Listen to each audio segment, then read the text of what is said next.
In the American workplace, over 50,000 hazardous substance accidents occur each year.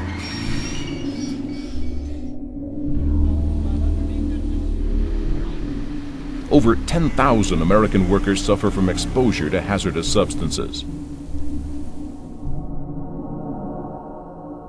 Every year there are about 100 workers that die on the job from an accidental exposure to a hazardous substance. If you work with or around hazardous substances, knowing how to respond to an emergency could be the difference between an aggravation and an incident, between a mishap and a catastrophe, even between life and death. Anything else on that? Yeah, I didn't see anything else. A routine delivery of chemicals and supplies. Pulling into the loading dock. Carlos has been expecting this delivery all day. He is responsible for verifying the shipment.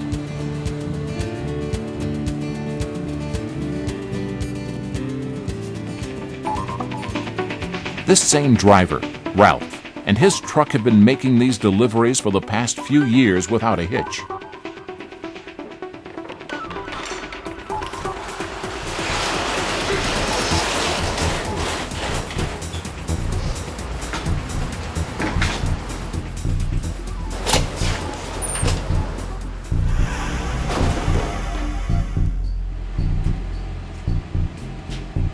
As he steps toward the truck, Carlos is hit with a distinct chemical smell. It's familiar, and it's really strong. Inside the truck, containers have tipped over. The security straps must have broken loose. Carlos notices there are warning labels on some of the containers, warnings for hazardous materials. And there's a spill on the truck bed. Ralph down and not answering. Considering the spill and those containers nearby, this is a life-threatening emergency, a hazardous substance emergency. Fortunately, Carlos has been well-trained as a first responder awareness level. So while his first impulse is to rush in to help Ralph, he remembers the first duty of the first responder is to avoid possible exposure, to protect himself from injury. If the first responder gets injured or incapacitated, he becomes part of the problem rather than part of the solution. Carlos retreats to a safe position inside the building. Seconds are critical in a hazardous substance emergency. So is accurate information. A trained first responder will take a few seconds to assess the situation before calling the Facility Communications Center. This is John. Hi, this is Carlos over at the South Loading Dock. We have a hazardous substance emergency over here. A truck carrying chemicals has a leak. The driver's unconscious and down.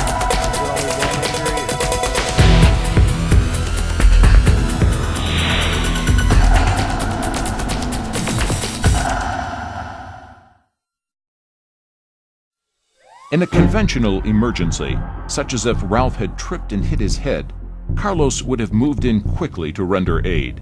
But this is a hazardous substance emergency. It's different. Special training is needed to deal with a hazardous substance emergency.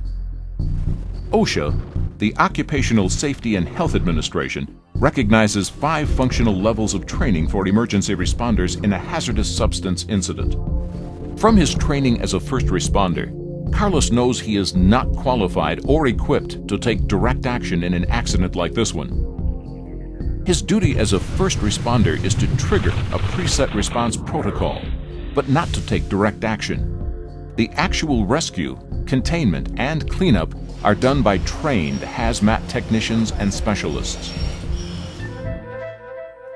Because hazardous substances can cause harm without any obvious signs of danger, these emergencies present unusual risks requiring special first response precautions.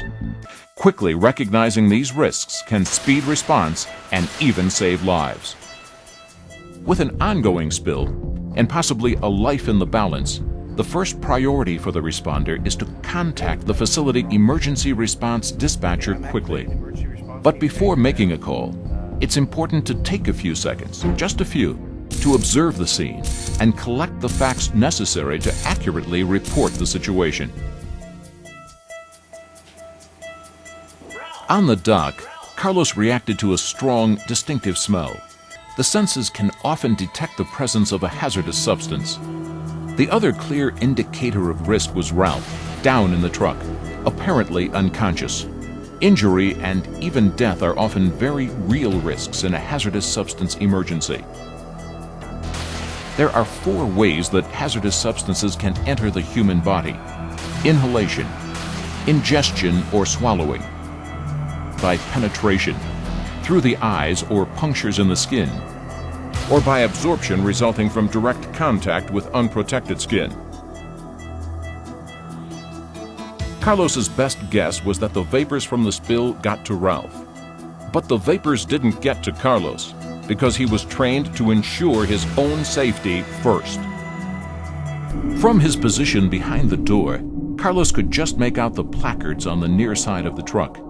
The Department of Transportation, the DOT, requires that most trucks carrying hazardous materials or hazardous wastes display placards on all 4 sides. The diamond-shaped symbols can be the first clue about the types of hazardous materials on board. The 3 placards on Ralph's truck read flammable, poison, and corrosive. Each DOT placard uses symbols and numbers to identify the physical state and hazards associated with the material it represents. The whole numbers are the classes,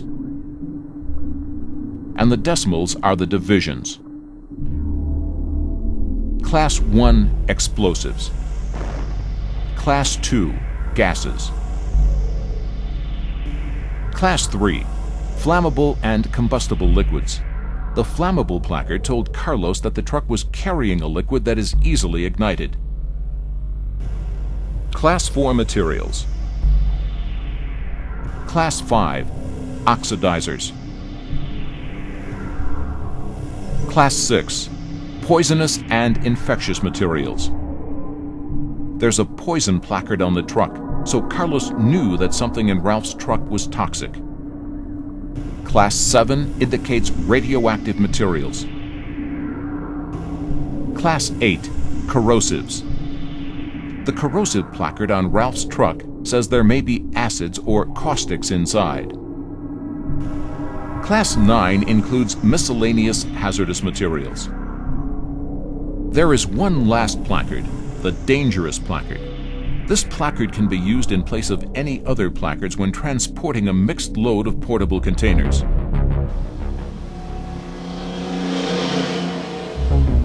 Vehicles, especially bulk vehicles and containers, can also carry the 4-digit Department of Transportation UN or NA identification number. This number exactly identifies the hazardous material. Through the window in the door, Carlos could just make out some of the labels on the containers in the truck. As required by the DOT, the containers with hazardous materials have shipping labels with the proper shipping name.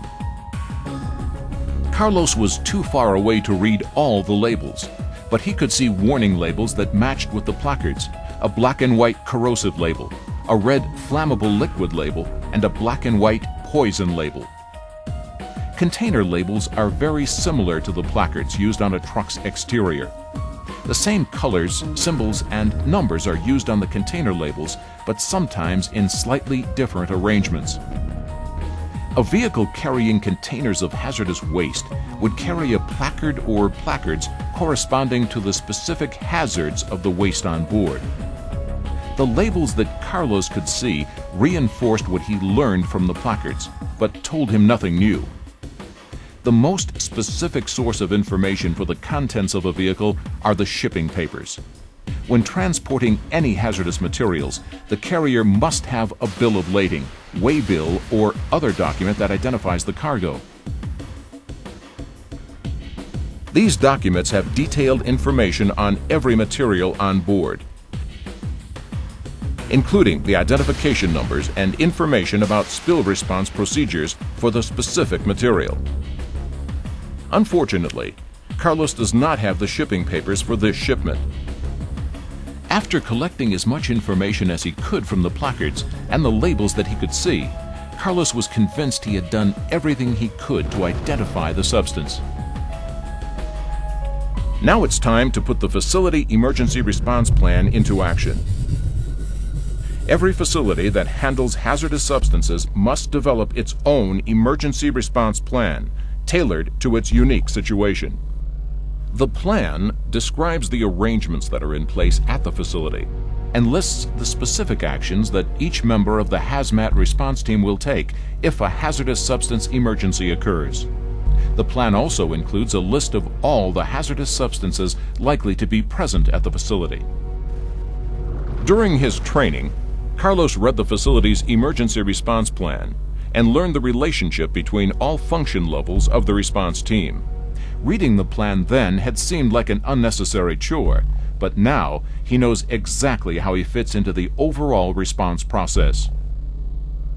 By recalling the plan, he was confident that he was making the right moves. The plan describes the possible outcomes that can result from a hazardous substance accident: explosions, fires, violent chemical reactions, poisoning by toxic gases, disease carried by infectious agents, radiation poisoning, caustic skin burns, inflammation, and eye irritation. Any one or any combination of these life-threatening scenarios can complicate the response to a hazardous substance emergency. From what Carlos has seen, he can anticipate that the possible outcomes from this incident could include fire, poisoning, harm to people and property. In his assessment of the entire area, Carlos notes an NFPA diamond on the wall by the driveway. This distinctive four-colored symbol provides information about the presence of hazardous substances in the area, probably inside the building. Those few seconds that Carlos spent observing the dock and thinking through the risks, the safety issues, the substance identification, the plan, and the possible outcomes were all in preparation for the report. Making a concise, accurate, prompt report of the incident to the emergency coordinator, dispatcher, or communication center is the first responder's most important duty.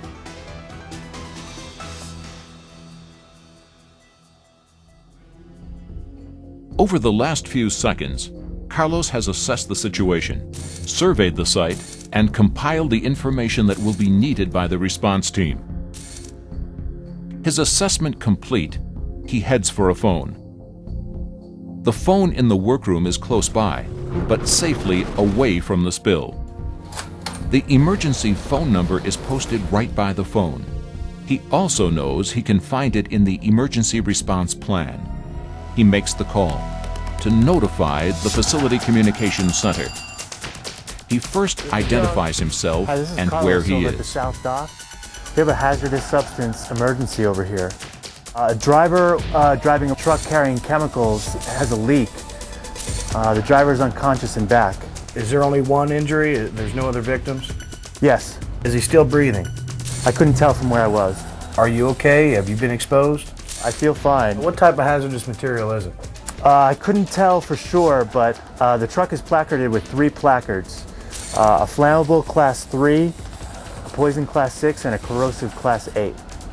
Also, there are a bunch of containers in back labeled corrosive and flammable too, but it looks like only one of the drums is leaking. Can you tell how much material is leaked? I can't tell for sure, but I'd say less than 55 gallons if just that one drum is leaking. I didn't go inside the truck though. Okay, I'm activating the emergency response team pager now. They should be there in minutes. Is there anything else they should know about? Yeah, there's a storm drain located directly down from the loading dock. None of the spill has gotten out of the back of the truck yet, but if it does,